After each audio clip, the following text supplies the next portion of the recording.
بسم اللہ الرحمن الرحیم۔ تمام طلبہ کرام کو خوش آمدید۔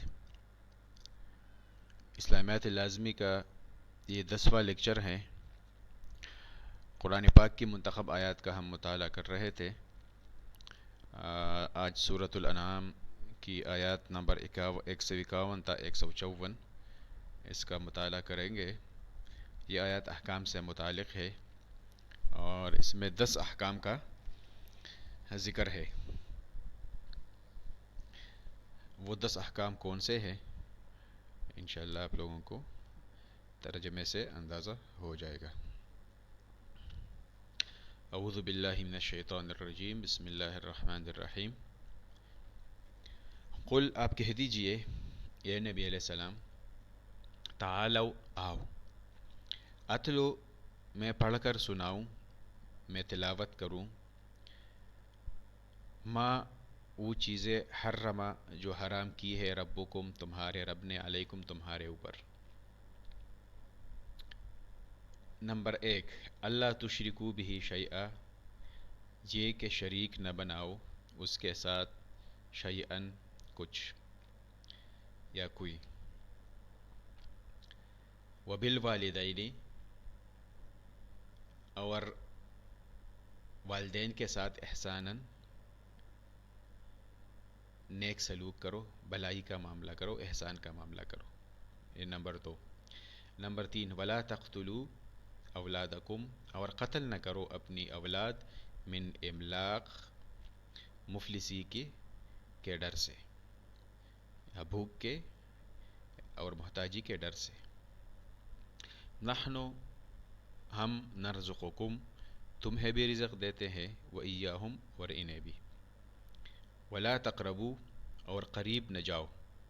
نمبر 4، ولا تقتلوا، اور قریب نہ جاؤ، الفواحش، بے حیائی کے کاموں کے، ما ظہر منہا وما بطن، ما ظہر جو ظاہر ہو، منہا اس بے حیائی میں سے، وما بطن اور جو چھپی ہو، باطن سے ہے جو چھپی ہو۔ نمبر 5، ولا تقتلوا النفس التی، ولا تقتلوا، اور قتل نہ کرو، النفس التی، اس نفس کو، حرم اللہ، جس کو اللہ نے حرام قرار دیا ہے، الا بالحق، مگر حق کے ساتھ یا حق پر۔ ذالکم وصاکم بہ، ذالکم یہ، وصاکم تمہیں حکم دیا ہے، بہ اس کا، اللہ تعالیٰ نے، لعلکم تاکہ تم، تعقلون عقل سے کام لو۔ 5 حرام امور کا ذکر اس آیت میں۔ آگے، ولا تقربوا، اور قریب نہ جاؤ، مال الیتیم، یتیم کے مال کے، الا باللتی، مگر اس طریقہ سے، ہی احسن جو اچھا ہو، جی، حتی یبلغ اشدہ، یہاں تک کہ پہنچ جائے وہ، اشدہ اپنی جوانی کو۔ 6 ہو گئے۔ نمبر 7، وأوفوا الکیل، اور پورا کرو ماپ، والمیزان، اور تول، بالقسط، انصاف کے ساتھ۔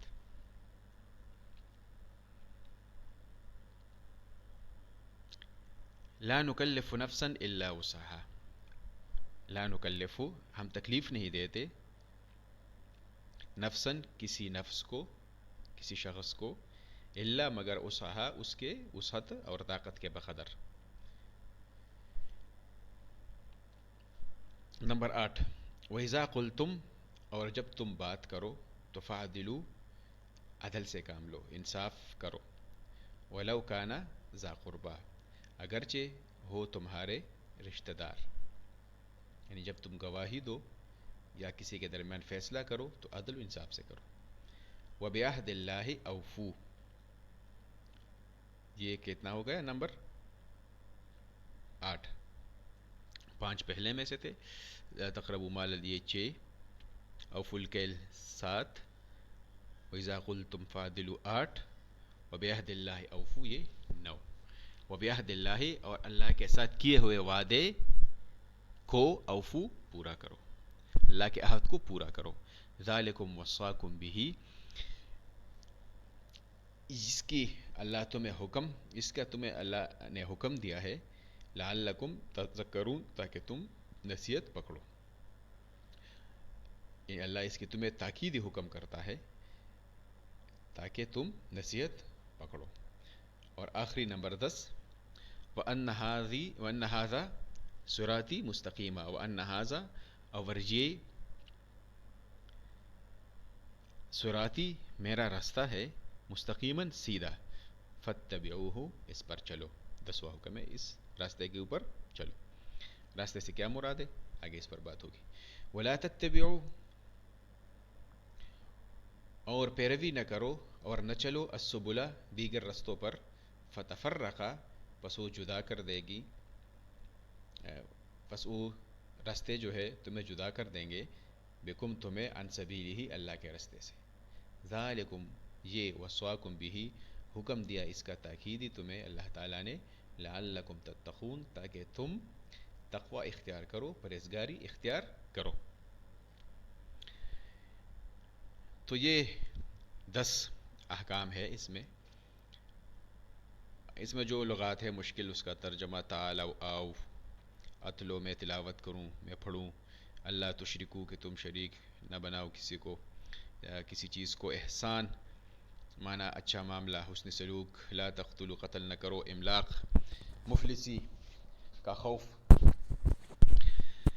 یا بھوک کا خوف، نرزق، ہم رزق دیتے ہیں، ایاہم، ان کو بھی، ولا لا تقربوا، قریب نہ جاؤ، فواحش، فاحشہ کی جمع ہے بے حیائی کے کام، ظہرا، ظاہر سے ہے، ظاہر جو ظاہر ہو، بطن، باطن سے جو چھپا ہوا ہو، وصاکم، وہ تمہیں وصیت کرتا ہے، تاکید حکم کرتا ہے، احسن، بہترین طریقہ، حتی یبلغ، یہاں تک کہ پہنچ جائے، اشدہ، اپنی طاقت کو، یعنی یتیم اپنی جوانی کو بالغ ہو جائے. اوفو، پورا کرو، کیل، ماپ، المیزان، تول، بالقسط، انصاف کے ساتھ، لا نکلفو، ہم تکلیف نہیں، بوجھ نہیں ڈالتے، ہم ذمہ داری نہیں ڈالتے، تکلیف نہیں دیتے، وسعہ، اس کی طاقت کے بقدر، وسعت کے بقدر، اعدلو، عدل انصاف کرو، ولو کان، اگرچہ ہو، ذا قربا، رشتہ دار، السبل، سبیل کی جمع ہے راستہ یا رستے، فتفرقہ، پھر وہ جدا کر دے گا. اچھا جی، تو یہ جو آیات ہے، 3 آیات، 151، 52 اور 53،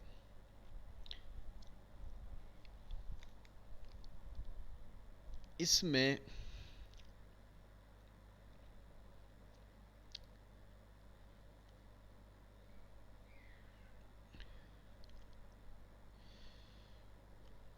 اس سے پہلے، ان آیات سے پہلے جو شروع کے 2-3 رکوع تھے، معرف القرآن میں اس کا جو ربط بیان کیا گیا ہے پچھلی آیات سے، تو یہ ہے کہ جو 3 رکوع اس سے پہلے 2 یا 3 رکوع میں جو مضمون چلا آ رہا تھا مسلسل، وہ یہ تھا کہ یہ جو انسان ہے یا جو اس وقت کے لوگ تھے، وہ چیزوں کو اپنی طرف سے حلال اور حرام بناتے تھے، یعنی حلال اور حرام کا اختیار خود اپنے ہاتھ میں لیا ہوا تھا. کچھ حلال چیزوں کو خود حرام قرار دیا تھا، کچھ حرام چیزوں کو خود حلال قرار دیا تھا. تو ان آیات میں تفصیل سے بتا دیا گیا ہے کہ بھئی یہ حلال و حرام کا اختیار آپ لوگوں کے پاس نہیں ہے، حرام اور حلال کے اختیار اللہ تعالیٰ کے پاس ہے.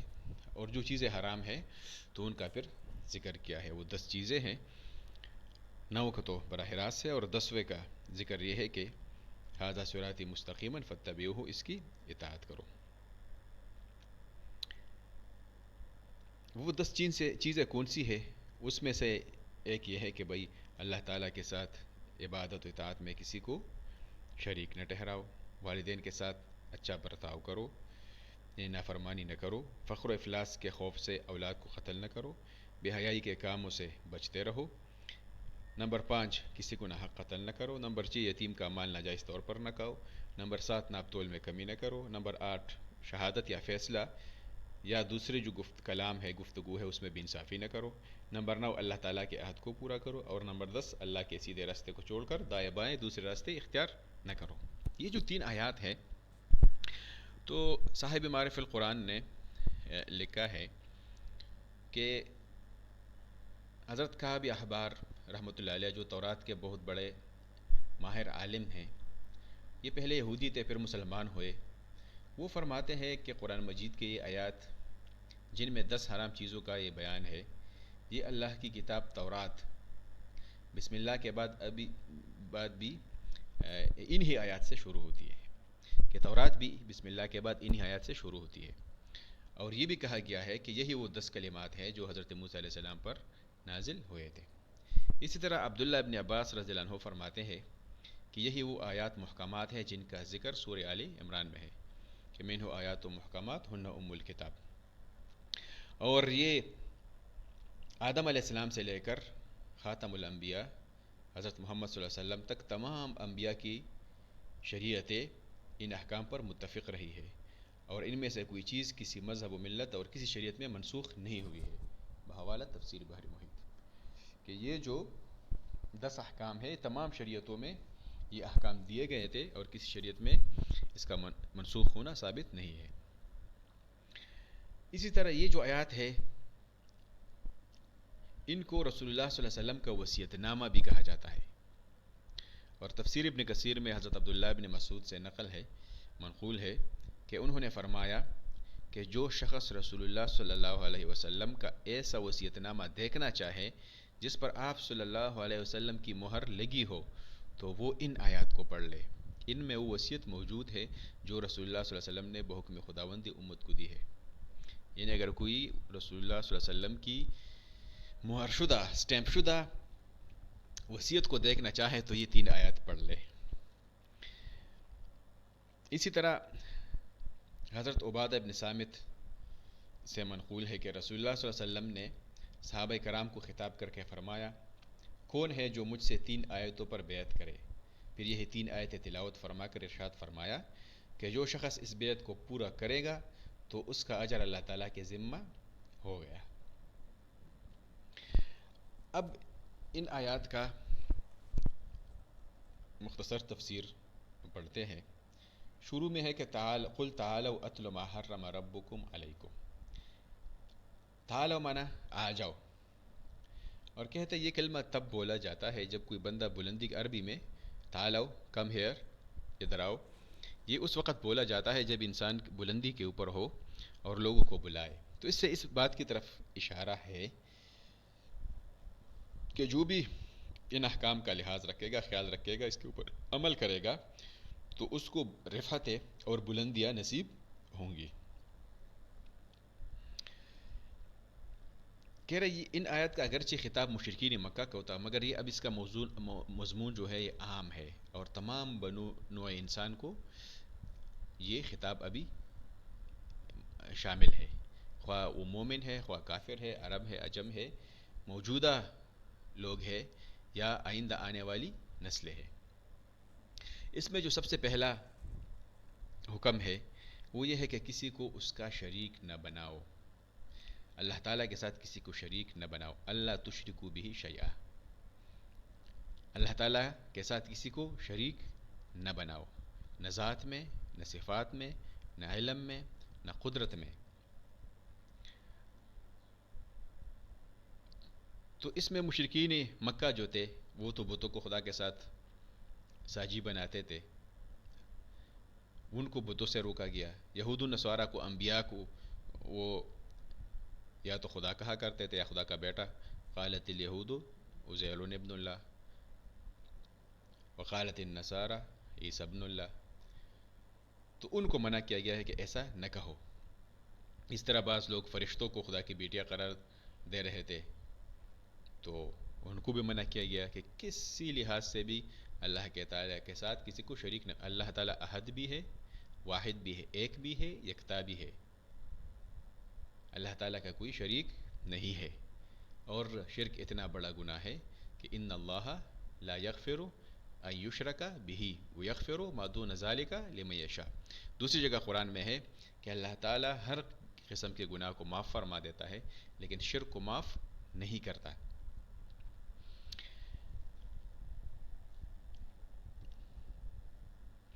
اسی طرح شرک خواہ وہ جلی ہو یا خواہ خفی ہو، شرک جلی شرک خفی، اس میں انسان کو مبتلا نہیں ہونا چاہیے. شین کا معنی یہ بھی ہو سکتا ہے یہاں. شرک جلی کا مطلب تو یہ ہے کہ بھئی کسی کو کہ غیر اللہ کو کی عبادت یا اس کی اطاعت یا اللہ مخصوص صفات میں اللہ تعالیٰ کے برابر یا اس کا ساجی قرار دینا.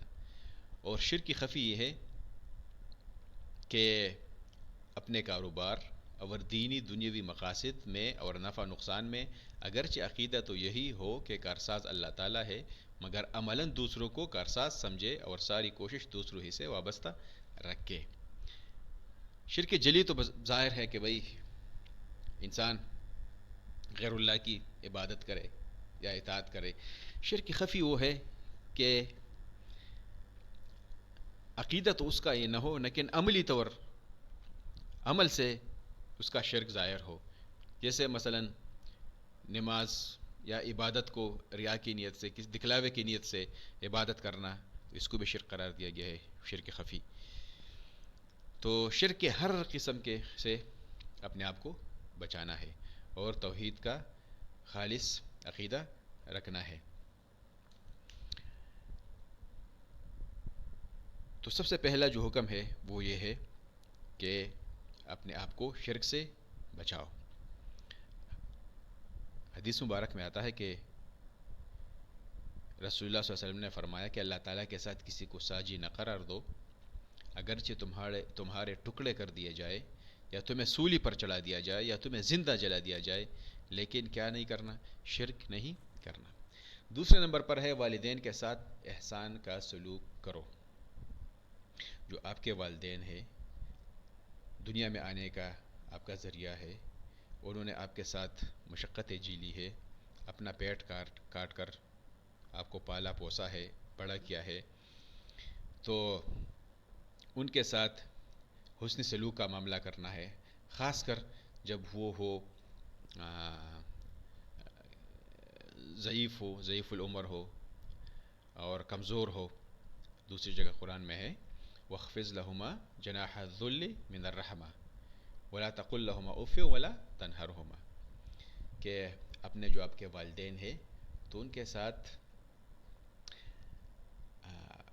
نرمی کا، نیازمندانہ طور پر اپنے جو بازو ہے پست کرو، مطلب ان کے ساتھ بہت گزارا کیا کرو اور ان کے سامنے اف تک نہ کہنا، یعنی کوئی ایسی بات یا ایسا کلمہ منہ سے زبان سے نہ نکالنا جس سے ان کو تکلیف ہو اور نہ ان کو جھڑکنا. اور آپ کو پتہ ہے کہ پھر آخری عمر میں اور بھی وہ محتاج ہو جاتے ہیں آپ کی خدمت کے. تو والدین کے ساتھ کیا کرنا ہے؟ نیک سلوک کرنا ہے. اور یہ نیک لوگوں کا شیوا ہے کہ وہ دعا بھی کرتے ہیں اپنے والدین کے لیے.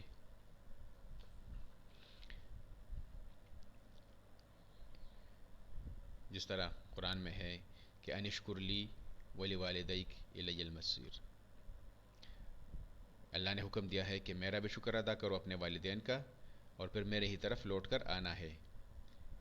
اسی طرح رب اغفر لی ولی والدی وللمؤمنین والمؤمنات یوم یقوم الحساب، کہ اللہ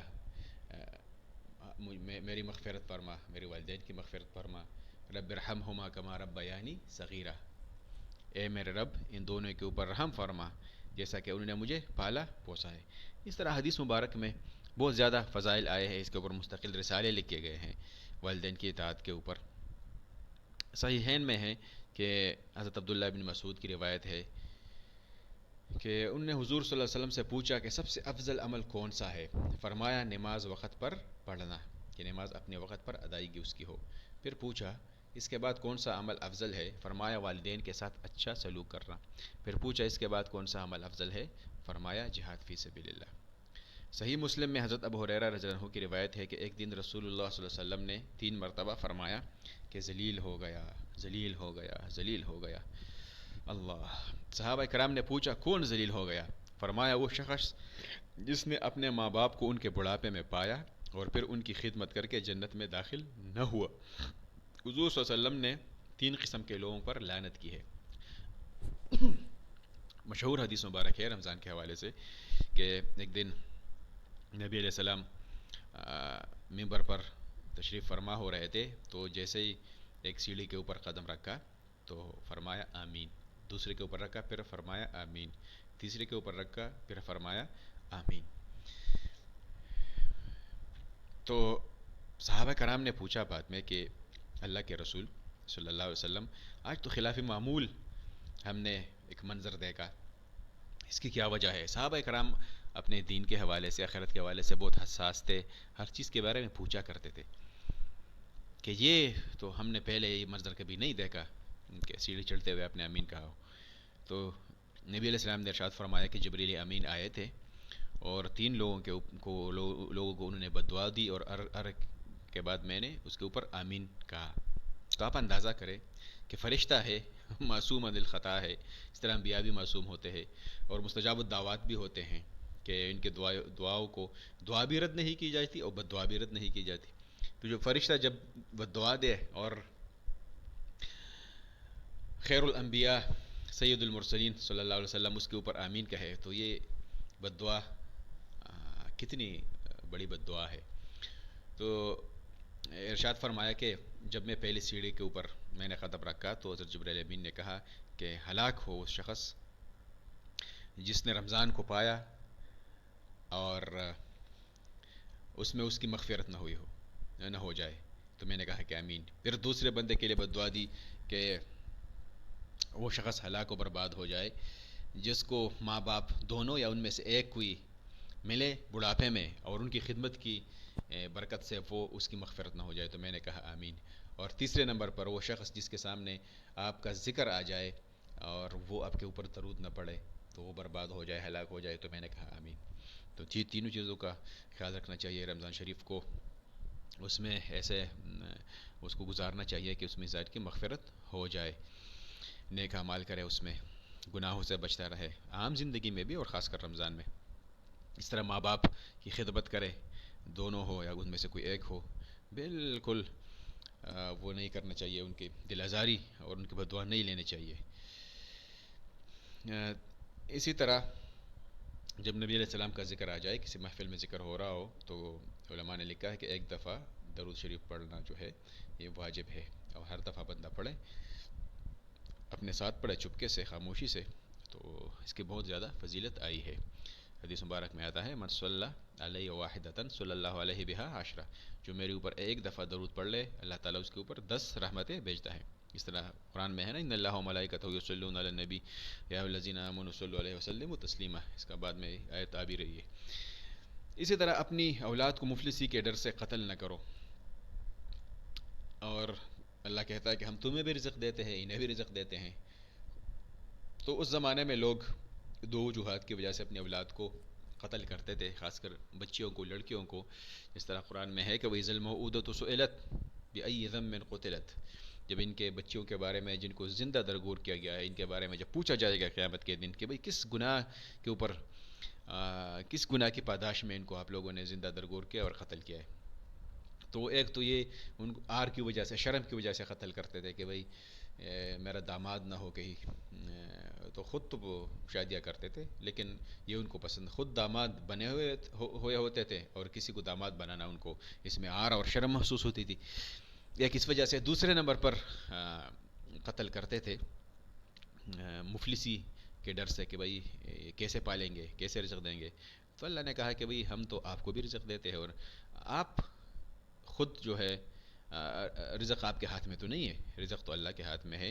آپ تو اتنا چلو کر لیتے ہو کہ زمین میں فصل کاشت کر لیتے ہو، بو لیتے ہو، اس کو اگاتا کون ہے، اس کے اوپر وقت سے بارش کون کرتا ہے، اس کے جو کونپلے ہے وہ کون نکالتا ہے، تو زمین میں طاقت کس نے رکھی ہے؟ تو کہہ رہے کہ تمہارے رزق کا بندوبست بھی ہم کرتے ہیں، وفی السماء رزقکم، رزق تو تمہارا جو ہے وہ اللہ کی طرف سے ہے.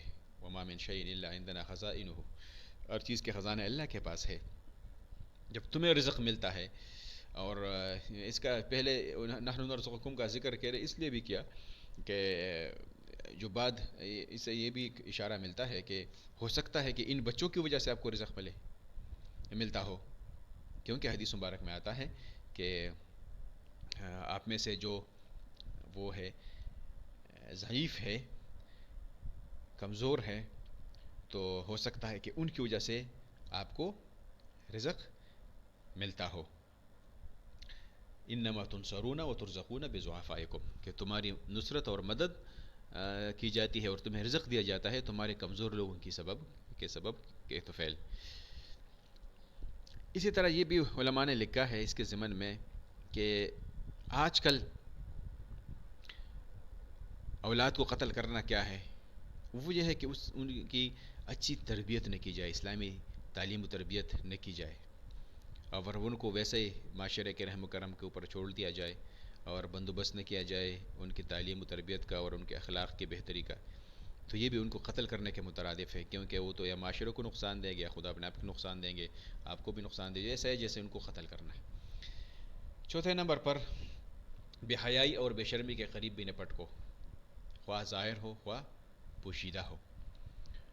تو بے حیائی کے جتنے بھی کام ہیں، اسلام چاہتا ہے کہ معاشرہ جو ہے وہ عفت والا ہو، اور وہ معاشرہ حیا والا ہو. اسلام کیونکہ حدیث میں آتا ہے الحیاء من الایمان، حیا جو ہے یہ ایمان کا حصہ ہے. اور اسی طرح اذا فاتک الحیا فافعل ما شئت، حدیث میں یہ بھی آتا ہے کہ جب حیائی فوت ہو جائے، حیائی ختم ہو جائے تو پھر جو جی میں آئے کرو. حیا ایسی چیز ہے جس کی وجہ سے انسان رکا رہتا ہے گناہ کے کاموں سے. فواحش، اس کا ترجمہ بے حیائی سے بھی کیا جاتا ہے، بدکاری سے بھی کیا جاتا ہے، کہ جو بھی بے حیائی اور برائی کے کام ہے تو ان کے قریب بھی نہ جاؤ، کرنا تو دور کی بات قریب بھی نہ جاؤ. ما ظہر منہا و ما بطن سے مراد دونوں چیزیں ہو سکتی ہیں کہ بھائی جو ظاہری آپ کے اعضاء ہے اس سے برائی کا کوئی صدور نہ ہو، کہ بے حیائی کا صدور نہ ہو. اس طرح باطن میں، دل میں بھی آپ کے برائی کے خیالات نہ آئے، گناہ کے خیالات جس سے آپ مزے لیتے ہوں وہ نہ ہو.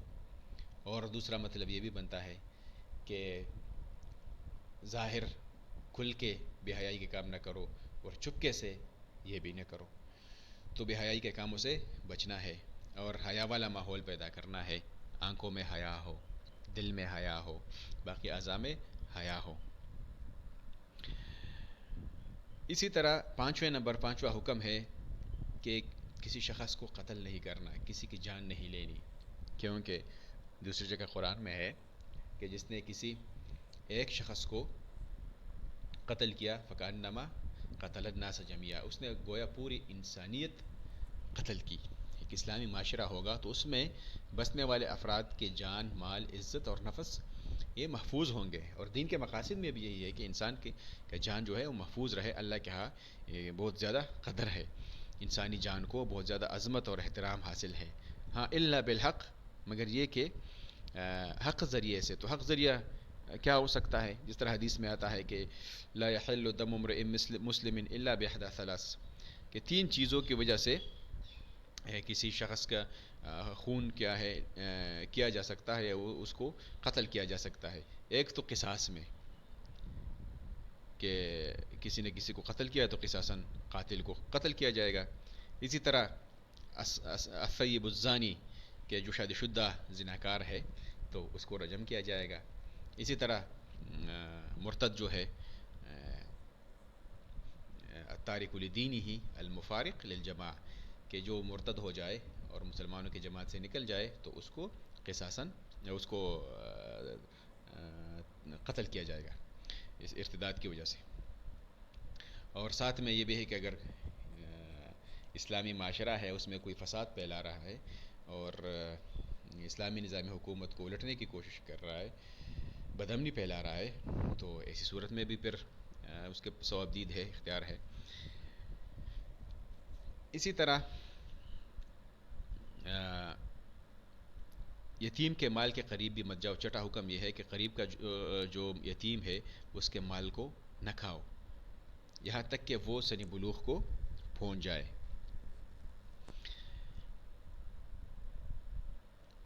دوسری جگہ قرآن میں ہے کہ ان الذین یاکلون اموال الیتامی ظلما انما یاکلون فی بطونہم نارا، کہ جو ظلم کے ساتھ یتیموں کا مال کھائے تو یہ گویا ایسا ہے جیسے اپنے پیٹ میں آگ کے انگارے داخل کر رہا ہے، آگ کھا رہا ہے۔ تو یتیموں کے مال کی حفاظت کرنا، اس کو اچھے طریقے سے انویسٹ کرنا، اور اس کے ساتھ اچھا سلوک بھی کرنا، یہ بھی اس میں شامل ہے کہ اگر کوئی یتیم رہ گیا اور اس کی جائیداد ہے تو ظاہری بات ہے کہ اس جائیداد کا کوئی متولی ہوگا، اس کو کوئی دیکھے گا، تو وہ جو دیکھنے والا شخص ہے وہ اس کا ایسا نہ ہو کہ مال کو ضائع کرے، ضائع ہونے سے بچائے گئے۔ اور اگر یہ لکھا ہے علماء نے کہ اگر یہ اپنا ٹائم دے رہا ہے، اس کو سنبھال رہا ہے، اس کا انتظام و انصرام، مثلا کوئی کاروبار ہے، یتیم ہے، چھوٹا بچہ ہے لیکن ایک کاروبار نہیں سنبھال رہا، یہ دوسرا بندہ سنبھال رہا ہے اور اپنا ٹائم دے رہا ہے، تو جتنا پھر اس کا اجرت بنتی ہے تو وہ لے سکتا ہے۔ الا باللتی ہی احسن کا وہ بھی ہے، یہ بھی ہے کہ پھر یہ لے سکتا ہے لیکن ظلم نہیں کرے گا، تو یتیم کے مال کا خیال رکھے گا۔ اسی طرح یتیم جب ہمارے ہاں علاقوں میں اس طرح ہوتا ہے کہ جب بندہ باپ مر جاتا ہے تو اولاد جو ہے وہ اس میں بالغ بھی ہوتے ہیں، نابالغ بھی ہوتے ہیں، تو مل کے پھر اسی کے مال میں سے صدقہ اور خیرات کرتے ہیں، اور نابالغ سے اگر اس سے پوچھا بھی جائے تو اس کے جو اجازت ہے وہ بھی قابل قبول نہیں ہے کیونکہ وہ ناسمجھ ہے۔ تو بہرحال کسی نابالغ کو پھر اس کا مال نہ دیا جائے کیونکہ وہ ضائع کرے گا، تو وہ اگر جب وہ سن بلوغت کو پہنچ جائے، 15 سال کو پہنچ جائے، اور یہ بندہ شخص سمجھتا ہے جس کے پاس یہ امانت ہے مال کہ اب یہ اس کو سنبھال سکے گا، تو پھر اس کے حوالے کر دے، یتیم کے حوالے کر دے۔ لیکن اگر 15 سال کی عمر میں بھی اس کو اندازہ ہے کہ بھئی یہ ابھی بھی نقصان اٹھائے گا اگر اس کو مال دیا جائے، یہ ابھی تک سنبھال نہیں سکتا، تو پھر 25 سال تک عمر ہے جو جسے سن رشد کہتے ہیں۔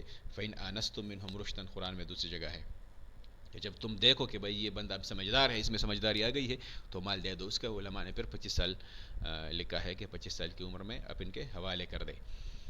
ہاں اگر اس وقت بھی وہ کیا ہے ذہنی طور پر ٹھیک نہیں ہے تو پھر بھی نہیں دینا اس کو، کہ نقصان اس کو اپنے مال کو نقصان نہ پہنچائے۔ اسی طرح 7ویں نمبر پر ماپ تول میں پورا انصاف کرو، کہ ناپ تول ہے یا ماپنا ہے، پیمانے سے دینا ہے یا گز سے دینا ہے یا تول سے دینا ہے، جو بھی چیز ہے، خواہ وہ کیلی ہے، وزنی ہے، تو اس میں انصاف سے کام لینا چاہیے، کہ ایسا نہ ہو جس طرح قرآن میں ہے کہ وَيْلٌ لِّلْمُطَفِّفِينَ الَّذِينَ إِذَا اكْتَالُوا عَلَى النَّاسِ يَسْتَوْفُونَ وَإِذَا كَالُوهُمْ أَوْ وَزَنُوهُمْ يُخْسِرُونَ۔ جب دوسرے سے لیتا ہے تول کے تو پھر تو زیادہ لیتا ہے، لیکن جب دوسرے کو دیتا ہے تول کے تو پھر کم دیتا ہے، یہ ٹھیک نہیں ہے، یہ ظلم بھی ہے اور یہ گناہ بھی ہے، اور اس کی وجہ سے حضرت شعیب علیہ السلام کی قوم جو ہے ان کے اوپر عذاب آیا تھا۔ تو ایسا نہیں کرنا چاہیے، اس سے بچنا چاہیے۔ اور انہوں نے لکھا کہ تطفیف جو ہے اس کو تطفیف کہتے ہیں، یعنی کم کر کے دینا، جو آپ کے اوپر حق ہے اس میں سے کم کر کے دینا۔ تو اس میں یہ بھی شامل ہے کہ اگر آپ کسی کے ساتھ کسی کے نوکر ہے، کسی کے ساتھ اجرت پر ہے اور وہ ڈیوٹی آپ صحیح طریقے سے سر انجام نہ دیں، جو ٹائم رکھا گیا ہے یا جتنے اوقات رکھے گئے ہیں، تو پھر اس کا خیال رکھنا ہے، لحاظ رکھنا ہے، اس میں کمی کوتاہی نہیں کرنا چاہیے، یہ بھی اس کے ضمن میں آتا ہے۔ بلکہ کہہ رہے کہ نبی علیہ السلام نے تو ایک موقع پر ارشاد فرمایا کہ بیچنے والے کو کہ تولو اور جھکتا ہوا تولو، کہ جب آپ کسی کو دیتے ہو تول کے تو تھوڑا زیادہ دیا کرو، تاکہ یہ نہ ہو کہ آپ کے اوپر کوئی حق رہ جائے، کیونکہ دنیا میں تو انسان اپنے آپ کو دوسروں کو نظر سے بچا لے گا، لیکن اللہ تعالیٰ تو علیم بذات صدور ہے، ہر چیز کا جو ہے وہاں حساب کتاب ہوگا ذرے ذرے کا، پھر وہاں پر کہاں سے انسان دے گا؟ اگر کسی کے اوپر کسی کا حق رہ گیا تو قیامت کے دن کیسے دے گا؟ وہاں تو جو سکہ رائج الوقت ہے ہوگا تو وہ یہ اعمال ہوں گے، پھر انسان کے اعمال جو ہے نیک اعمال وہ حقدار لے جائیں گے، اور اگر اعمال ختم ہو جائیں گے نیک تو پھر دوسروں کے اور حقدار رہ رہے ہوں تو ان کے گناہ اس کے اوپر لاد دیے جائیں گے۔ حدیث مبارک میں آتا ہے نا کہ نبی علیہ السلام نے پوچھا تھا درون مل مفلس یا من المفلس، صاحب کرام سے پوچھا کہ آپ لوگوں کو پتہ ہے کہ غریب یا نادار بندہ کون ہے؟ تو صاحب کرام نے کہا کہ مالا درہم لہو ولا دینار، جس کے پاس درہم و دینار نہ ہو۔ تو آپ نے ارشاد فرمایا کہ نہیں، اصل مفلس وہ ہے، محتاج وہ ہے کہ ایک شخص قیامت کے دن لے کے آیا جائے گا اور اس کے اوپر حکم ہوگا کہ جنت میں لے کے جاؤ، لیکن حقدار کہے گا کہ ایک بندہ کہے گا کہ اس نے مجھے گالی دی ہے، اس نے مجھے مارا ہے، اس نے میرے ساتھ یہ ظلم کیا ہے، اس کے اوپر میرا یہ حق ہے۔ تو قیامت کے دن تو پھر ظاہری بات ہے کہ وہاں پر تو نیکیاں ہی چلتی ہے، سکہ تو وہ نیکیاں ہے، تو کہا جائے گا کہ بھئی اس کے نیکیوں میں سے ان حقداروں کو دو، سب حقداروں کو نیکیاں دی جائے گی، حقدار باقی بچیں گے اور اس کے نیکیاں ختم ہو جائے گی۔ پھر کہا جائے گا کہ جو حقدار ہے ان کے گناہ اس کے اوپر لاد دو، تو اس کے اوپر اتنے گناہ لد جائیں گے کہ اس کے اوپر حکم ہوا کہ جہنم میں ڈال دو۔ تو آپ علیہ السلام نے ارشاد فرمایا کہ اصل مفلس اور نادار اور فقیر غریب یہ ہے۔ اس طرح حضور صلی اللہ علیہ وسلم کا ارشاد مبارک ہے کہ اللہ تعالیٰ اس شخص پر رحمت کرے جو بیچنے کے وقت بھی نرم ہو کہ حق سے زیادہ دے، اور خریدنے کے وقت بھی نرم ہو کہ حق سے زیادہ نہ لے، بلکہ کچھ معمولی کمی بھی ہو تو راضی ہو جائے۔ یہ 7واں حکم تھا۔ 8واں ہے کہ جب بات کہو تو انصاف کی کہو، خواہ اس کے زد تمہارے قرابت دار پر کیوں نہ پڑتی ہو۔ کہ اگر گواہی کا موقع آ جائے کہیں پر تو آپ گواہی جو ہے اللہ کے لیے دو، کسی رشتہ دار کے اس میں لحاظ نہ رکھو کہ میرا رشتہ دار ہے تو اس کے حق میں گواہی دوں اور جھوٹی گواہی دوں، یہ بھی نہیں کرنا۔ فیصلہ کرنا ہو دونوں فریقین کے دلائل سن کر تو آپ یہ نہ کرو کہ بھائی اپنا جو آپ کا رشتہ دار ہے اس کے حق میں فیصلہ دو، نہیں۔ اس طرح عام بات کوئی بھی بات ہے لیکن جو بھی بات ہو تو حق کی بات کہو، اس میں جھوٹ نہ ہو، اس میں غیبت نہ ہو، کسی کی سازش نہ کرو۔ تو ایک ساری صورتیں اس میں آتی ہیں کہ جب بات کہو تو انصاف کی کہو۔ نمبر 9 کہ جو عہد اللہ سے باندھا ہے اسے پورا کرو۔ تو اس عہد سے کیا مراد ہے؟ یہ جب عالم ارواح میں اللہ نے تمام روحوں کو حاضر کر کے پوچھا تھا کہ الست بربکم، کیا میں تمہارا رب نہیں ہوں؟ سب نے کہا کہ قالوا بلا، سب نے کہا کہ ہاں ہاں کیا ہے، آپ ہمارے رب ہے۔ تو یہ اس عہد الست کا جو ہے اس کا خیال رکھو۔ یا ہم نے کلمہ جو پڑھا ہے لا الہ الا اللہ، تو اس زمن میں ہم نے اقرار کیا ہے کہ ہم اللہ کے سارے احکام کو مانیں گے، یہ بھی ایک عہد ہے اللہ کے ساتھ، یہ بھی اس میں شامل ہے۔ اسی طرح اگر کسی کے ساتھ آپ کوئی عہد کرتے ہیں اللہ کے نام سے تو وہ بھی ضمن میں آ جاتا ہے کہ بھئی اس کا پورا کرنا چاہیے۔ اور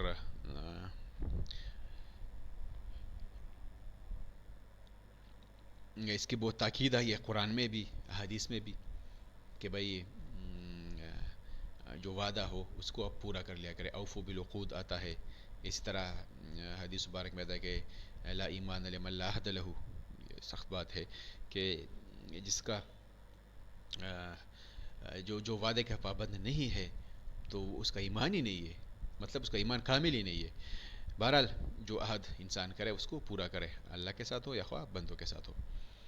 10واں جو حکم ہے وہ یہ ہے کہ بھئی یہ جو دین محمدی ہے ان ھذا صراط مستقیم، یہ جو راستہ ہے، ہم اللہ سے ہر نماز میں کہ دعا کرتے ہیں کہ اہدنا الصراط المستقیم، اہدنا الصراط، یا اللہ ہمیں سیدھا راستہ دکھا دے، یا اللہ ہمیں سیدھا راستہ دکھا دے۔ اللہ کہتا ہے دیکھو یہ میرا سیدھا راستہ ہے، یہ اسلام ہے، یہ دین ہے، یہ قرآن ہے، تو اسی کے اوپر چلو۔ فاتبعوہ، 10واں حکم ہے کہ اس کے اوپر چلو۔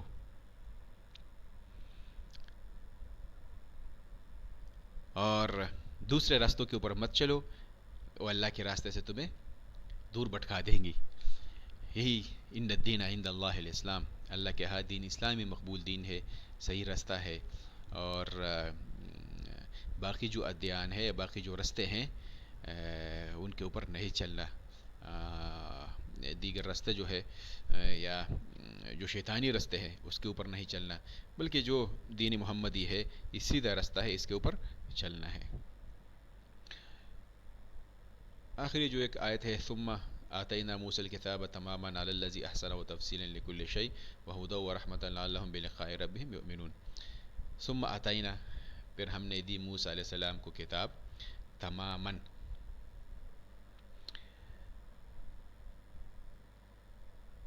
یعنی نعمت پوری کرنے کو، کہ اتمام نعمت ہو، علی الذی، اس شخص پر، احسنہ جو نیک وکار ہے، و تفصیل اور تفصیل لکل شین ہر چیز کی، وہ ہدن اور ہدایت، و رحمتن اور رحمت، لعلہم تاکہ وہ بلقاء ربہم اپنے رب کے ملاقات کے اوپر یؤمنون ایمان لے کے آئے.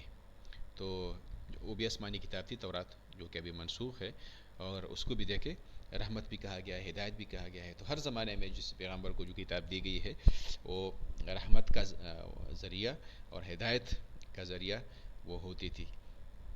ابھی ہمارے پاس قرآن مجید ہے، اور اس کو مہیمن کہا گیا ہے کہ وہ جو تمام دیگر کتب یا شریعتیں گزری ہے ان تمام کی تعلیمات کے اوپر نگہبان ہے. تو قرآن جو ہے اس کو اپنانا چاہیے اور اپنی زندگی میں لانا چاہیے. یہ جو تاج کا سبق ہے، اس کے تفسیر بصیرت قرآن، یہاں سے اس کو لیا گیا ہے، اور ساتھ میں معرف القرآن کے خلاصے بیان کیے گئے. صدق اللہ العظیم. اللہ تعالیٰ آپ لوگوں کو خوش رکھے. اللہ حافظ.